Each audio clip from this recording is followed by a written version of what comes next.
राधे राधे दोस्तों। स्वागत है आपका हमारी नई कहानी में, जिसका नाम है राजा ने मांगी भीख।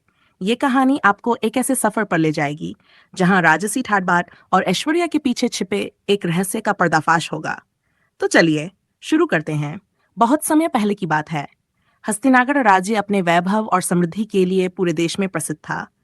वहां के राजा वरेण्यम अपने न्यायप्रिय और धर्मनिष्ठ स्वभाव के लिए जाने जाते थे। लेकिन एक बात थी जो किसी को नहीं पता थी। राजा हर पूर्णिमा की रात महल के पिछवाड़े एक गुप्त दरवाजे से बाहर निकलते और एक साधारण विषधारी भिखारी के रूप में गांव गांव घूमते।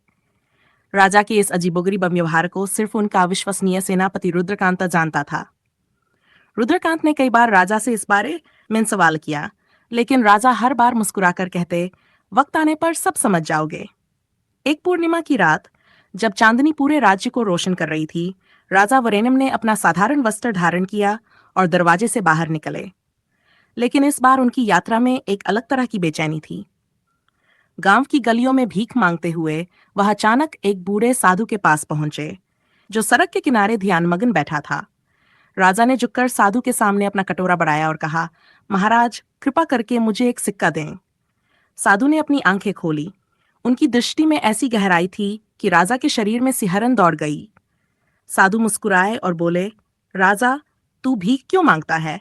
तेरे पास तो अपार धन है। राजा चौंक गए। उन्होंने साधु से कहा, महात्मा, आप जानते हैं कि मैं कौन हूं? साधु ने सिर हिलाते हुए कहा, मुझे सब पता है, लेकिन ये बताओ, तुम हर पूर्णिमा की रात भीख क्यों मांगते हो? राजा की आंखों में आंसू आ गए। उन्होंने गहरी सांस लेते हुए कहा, महात्मा, मेरे भीतर एक डर है। मेरा राज्य, मेरा वैभव, मेरी शक्ति, एक दिन सब कुछ समाप्त हो जाएगा। मैं इस अहंकार से बचने के लिए हर पूर्णिमा की रात भीख मांगने निकलता हूं, ताकि मुझे ये याद रहे कि मैं भी एक साधारण इंसान हूं। साधु ने हंसते हुए कहा, अहंकार से बचने का यह प्रयास तो सराहनीय है, लेकिन तेरे दिल में जो डर है वह तुझे कभी मुक्त नहीं करेगा। राजा ने चकित होकर पूछा, तो मैं क्या करूं महाराज? साधु ने राजा को एक रहस्यमयी गुफा का पता दिया। उन्होंने कहा, उस गुफा में जाओ। वहां तुझे अब सवालों के जवाब मिलेंगे, लेकिन ध्यान रहे, वहां जो कुछ भी होगा वह तुझे भीतर तक हिला देगा। अगर तू सच में अपने डर से मुक्त होना चाहता है तो तैयार रह। राजा ने उस रात गुफा का रास्ता पकड़ लिया।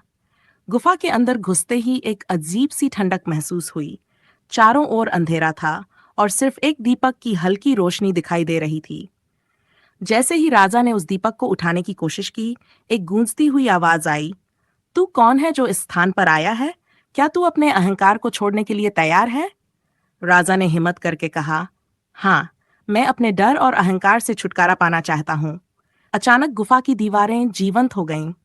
उन पर राजा के जीवन की घटनाएं प्रकट होने लगीं। उसकी जीतें, उसकी हार, उसके फैसले और उन फैसलों का असर। तभी एक दृश्य सामने आया जो राजा ने पहले कभी नहीं देखा था। एक वृद्ध औरत, जिसका बेटा युद्ध में मारा गया था, महल के बाहर खड़ी होकर रो रही थी। उसने राजा को कोसते हुए कहा था, तू मेरे बेटे का हत्यारा है। तेरा राज्य एक दिन बर्बाद हो जाएगा। राजा के पैर कांपने लगे। वह ये दृश्य देखकर स्तब्ध था। उसने खुद से पूछा, क्या यह सच है? क्या मेरी नीतियां किसी की बर्बादी का कारण बनी हैं? गुफा की गूंजती आवाज फिर आई, राजा, तुझे अपनी गलतियों का प्रायश्चित करना होगा। ये गुफा तुझे वह राह दिखाएगी, लेकिन इसके लिए तुझे अपने जीवन का सबसे बड़ा बलिदान देना होगा। क्या तू तैयार है?